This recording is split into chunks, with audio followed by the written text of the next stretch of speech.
Ну вот я и в Болгарии. Меня встретила солнечная погода, и я надеюсь, она продержится долго, потому что я намерена рассказать вам как можно больше всего интересного про эту страну, чтобы и вы могли влюбиться в нее с первого взгляда.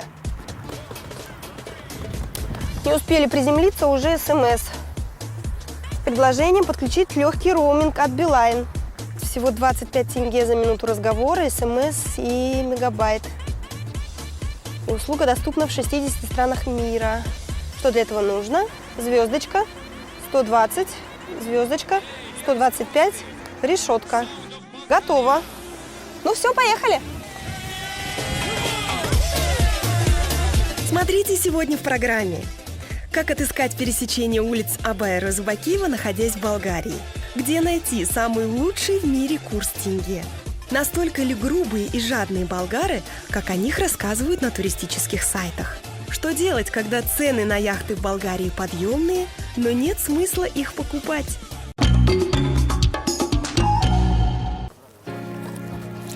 Ну вот мы и приехали.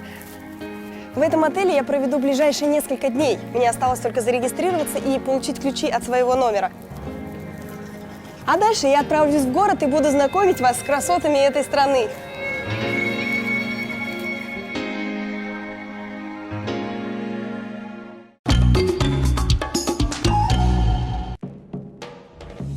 Болгария и по советским меркам не особо воспринималась как заграница. В прошлом шутили: курица не птица, Болгария не заграница. А теперь и подавно, потому что из Алматы в болгарский город Бургас открыт прямой чартерный рейс. 5 часов перелета, и вы на море. Знакомство с Болгарией начинается в аэропорту. Первая же мысль, которая придет вам в голову после паспортного контроля: сейчас меня окружат эти назойливые таксисты, у которых нет совести. Странно, но этих ребят, готовых вас развести, причем развести одновременно, как по городу, так и на деньги, в аэропорту вы не встретите. Зато вас окружит толпа риэлторов. Иногда жилье доступнее за рубежом, чем на родине. Готов поспорить, вы всегда считали, что болгарский перец, самый обыкновенный болгарский перец, родом из Болгарии. Да, друзья, хотим вам открыть глаза и разочаровать.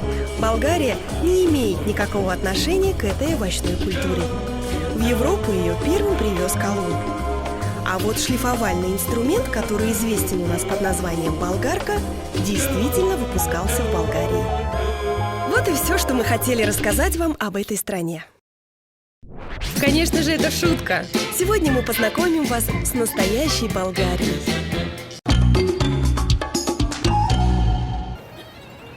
Друзья, сейчас мы находимся с вами в древнем и очень маленьком городе, который называется Несебр. Для того, чтобы его обойти, нам потребуется 5, ну, может быть, 7 минут. Если у вас длинные ноги, я думаю, вы справитесь и за 3 минуты. Протяженность этого города 800 метров в длину и 400 метров в ширину. И что вмещают в себя эти незначительные метры?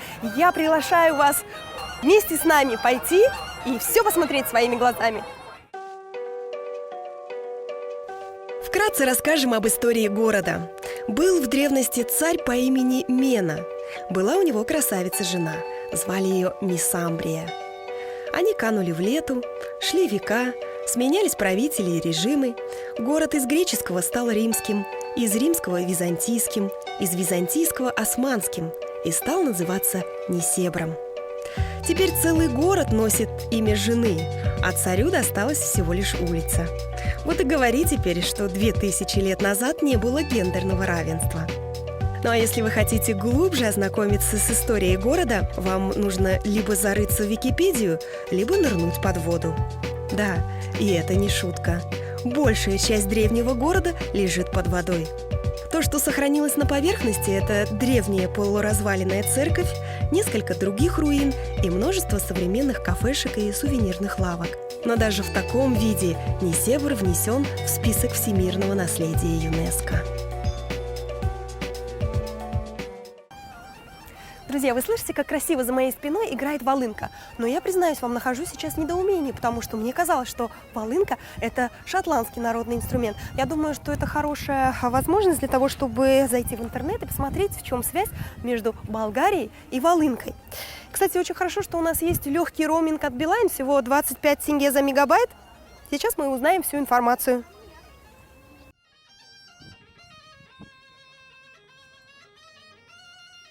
Вот это да!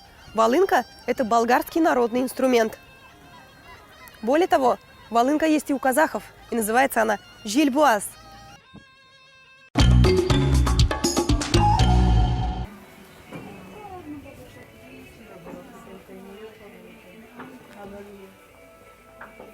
И сейчас мне просто интересно, насколько качественная обувь и какие цены.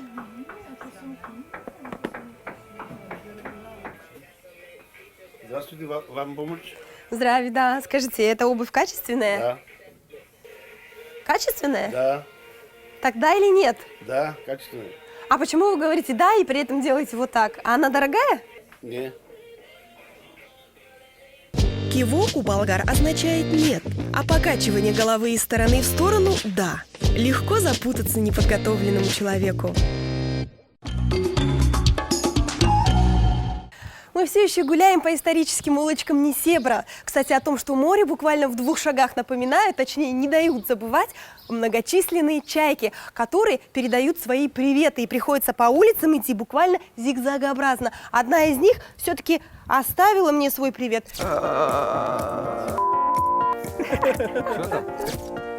В Несебре, как и в любом другом прибрежном уголке Болгарии, очень много чаек. Правда, чаек можно встретить и в любом ресторане или клубе Казахстана. Но тут они еще умеют летать. Не оставляйте еду бесхозной. Какая-нибудь да прилетит полакомиться рыбой из вашей тарелки. Чайки очень ее любят.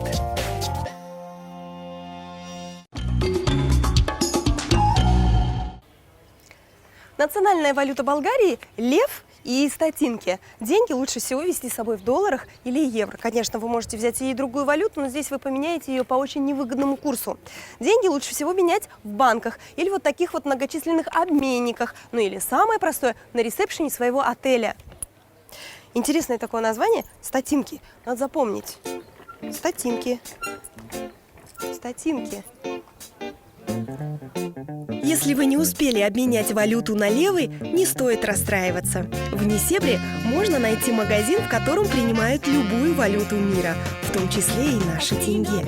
Наша съемочная группа встретила болгарского коллекционера, который собирал и продавал валюту разных стран.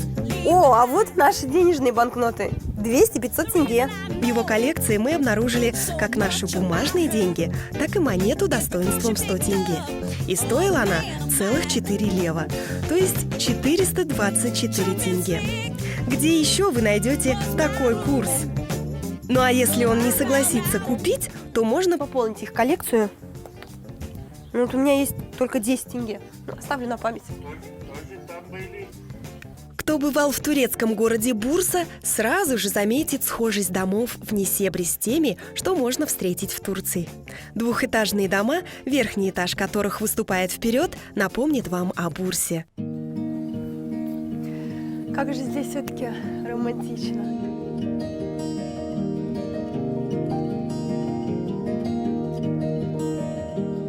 Мы уже говорили, что в Несебре очень много забегаловок и кафешек, где можно быстро и вкусно поесть. Одно только странно, хоть город и расположен на берегу моря, в меню не так уж много блюд из морепродуктов. Ребят, ну это уже не серьезно. 20 минут сидите, молчите. Будете что-нибудь заказывать или нет? И не надо делать вид, как будто вы меня не заметили. Все.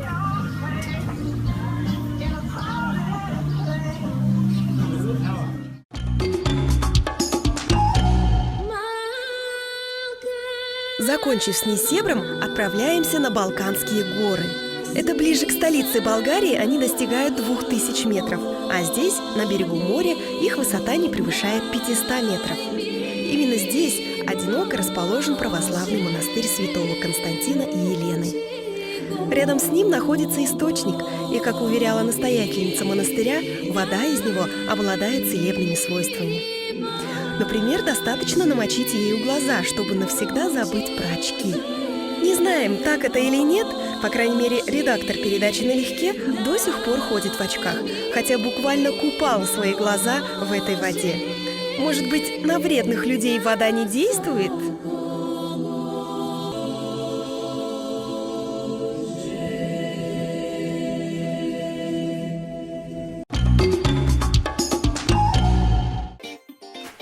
А мы отправляемся в 4-й по населению город Болгарии Бургас. Это он 4-й в Болгарии, а у нас воспринимался бы как небольшой город вроде Талдыкургана. Тут все связано с именами византийских миссионеров Кирилла и Мефодия. Самая оживленная пешеходная улица в городе, церковь носит их имена. Сейчас мы идем по улице имени Кирилла и Мефодия. Это, на мой взгляд, очень оживленная улица. С обоих сторон дома, которые сохранили свой облик еще с советских времен. И я думаю, что и сейчас никто не собирается их ремонтировать. Но что хочу сказать, все первые этажи отданы под магазин. Здесь вы можете купить и детскую одежду, и бижутерию, и очень много всего интересного. Также можно выпить и чашечку кофе. Улица очень уютная, и мне здесь нравится. В Бургас можно заехать по нескольким причинам. Ну, например, когда устанете лежать на пляже или шопиться. И вам просто захочется посмотреть на старую архитектуру, руины поселений древности. Другое преимущество города заключается в том, что здесь не так уж много туристов. И оттого цены тут совсем невысокие. Впрочем, цены невысокие по всей Болгарии.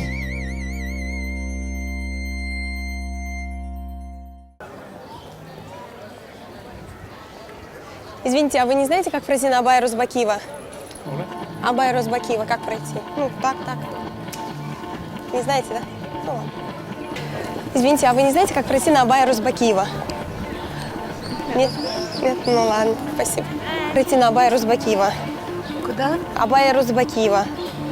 Я не поняла, что это такое. Это улицы такие. Извините, а вы не знаете, как пройти на Абая Розбакиева? Никто не знает.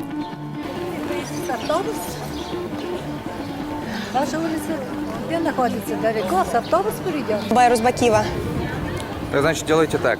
Берете такси, добираетесь до аэропорта Бургас, садитесь на самолет, добираетесь до Алматы, затем выходите из аэропорта, заказываете такси и едете по Розбакиеву, пока не доедете до Абая. До Абая. Да. Ой, спасибо. А где такси поймать? Здесь, да? Такси можете где угодно ловить. Ой, спасибо большое. Спасибо.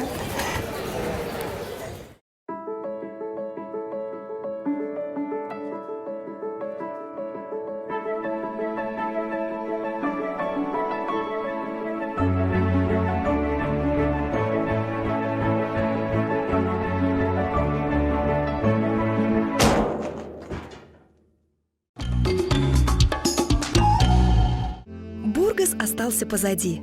Мы направляемся в город Балчик. Сюда стоит приехать, чтобы увидеть огромную резиденцию румынской королевы Марии. Между двумя мировыми войнами Балчик принадлежал Румынии. В 1924 году румынская королева Мария приехала сюда и влюбилась в красоты этого города. Она покупает землю в Балчике и начинает строительство резиденции, которая продолжается более 10 лет. Парки и архитектура дворца отразили религиозные взгляды самой королевы. Годы жизни в Египте сблизили ее с исламом, поэтому на территории комплекса она поручила создать красивый сад, который был назван Садом Аллаха. Сегодня здесь растут около 3000 видов редких растений. В комплексе совмещены христианские и мусульманские архитектурные стили. Королева назвала свою резиденцию по-турецки Тенхаюва, что означает «одинокое гнездо». Но это место никогда не пустовало. При ее жизни сюда со всех концов света приезжали аристократы, музыканты и художники. Сама королева любила уединяться здесь и предаваться живописи и поэзии. Сегодня же дворец – излюбленное место туристов. Однажды сыновья королевы Марии поссорились из-за молодой девушки. Во время свадьбы они достали пистолеты, и когда мать побежала разнимать их, один по неосторожности выстрелил и убил девушку. Когда регион вновь стал болгарским, останки королевы перевезли и перезахоронили в Румынии. Но королевский дух остался в этих стенах.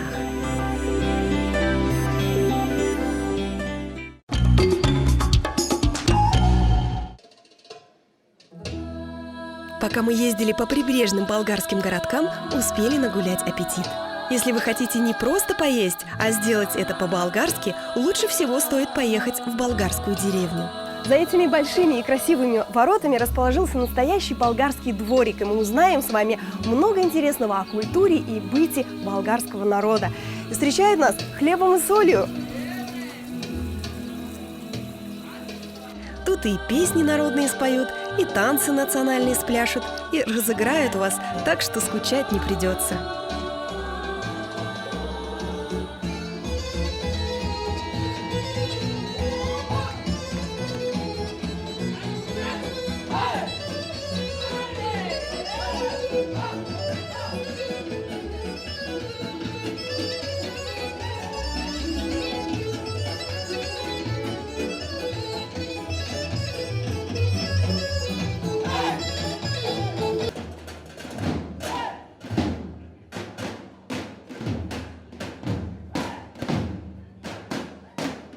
Еды тут подают так много, что между переменами блюд обязательно нужно чем-нибудь себя занять. Например, пуститься в пляс с болгарскими танцорами, поучаствовать в веселых играх или же попробовать себя в роли гончара.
Это была болгарская народная песня в исполнении Майи Веронской.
Как было бы здорово иметь квартиру в одном из этих комплексов и проводить здесь свой отпуск, дышать свежим морским воздухом, наслаждаться всеми этими красотами и выходить в море на яхте, на своей яхте. Вот, кстати, и моя красавица. Я на самом деле пошутила. Вот она, моя ласточка. Я уже готова плыть в море навстречу приключениям. Ну, на самом деле не важно, есть у вас яхта или нет. Самое главное, чтобы у вас была фантазия.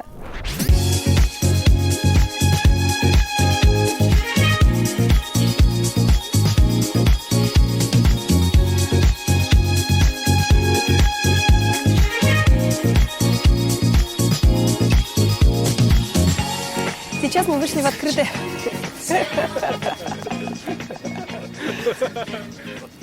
Сейчас мы с вами находимся на побережье, которое называется Святой Влас. Извините. Алло. Здравствуйте.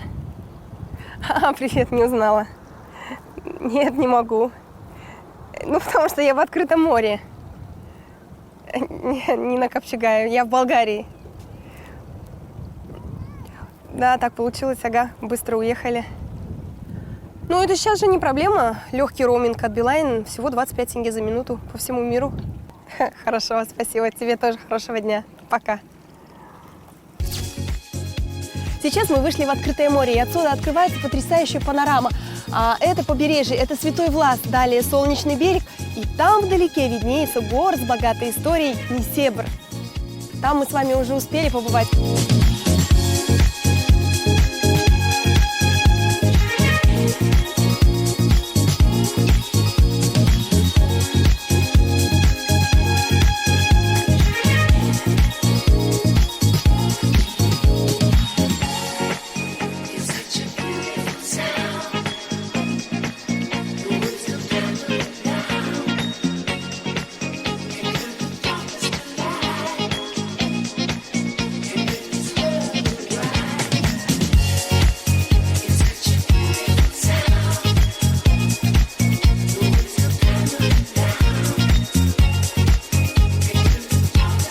Знакомство с Болгарией прошло отлично. В эту страну невозможно не влюбиться с первого взгляда. Смотрите в следующей программе.